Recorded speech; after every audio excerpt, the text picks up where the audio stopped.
Nestor, kumusta na ang sitwasyon dyan sa Bulacan at may mga pag-ulan na bang nararanasan? And yung hakbang na ginagawa ngayon ng mga fishpond owners sa palaisdahan nila ngayong may bagyo?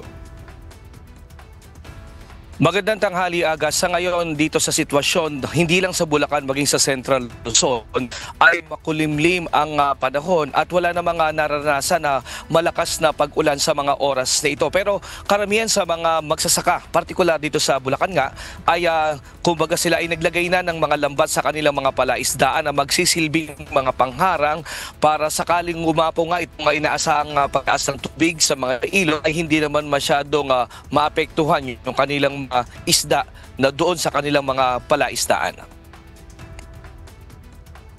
Ng Bureau of Fisheries and Aquatic Resources of BIPAR Region 3 ang mga mangingisda sa rehiyon na huwag na munang pumalaot sa dagat dahil sa naranasang sama ng panahon.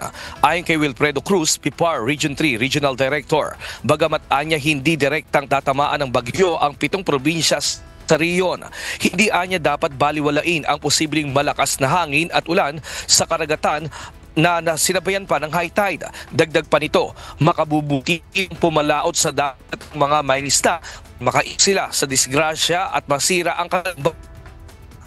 Gayun din ang maigpit na paalala ng BIPAR sa mga fish pond owners na kailangan ay lagyan na ng lambat ng pangharang mga palaisda nang maiwasang makawala ang mga isda.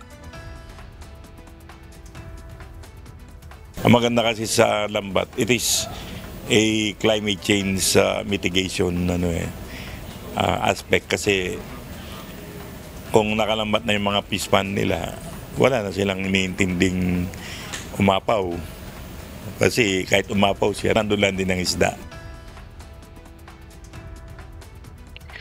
Inirekomenda rin ng Regional Director ng BIPAR ang pag-early harvest sa palaisdaan para maiwasan ang pagkala ng isda at hindi mapakinabangan. Nakakapag-advise na kami na kung yung pwede nilang i-harvest, i-harvest na nila. And of course, yung avoid muna yung mga stocking at after naman ng kung tumama man siya, nagkakaroon kami ng damage assessment.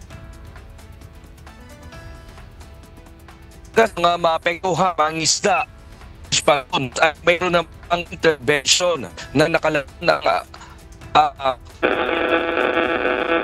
sakaling may masira bangka para mapalaan ito at ng kaayusan. Meron kasi ang Department of Agriculture ng Quick Response Fund. So inaano namin doon, nagpo-propose kami para mapalitan yung mga nasira.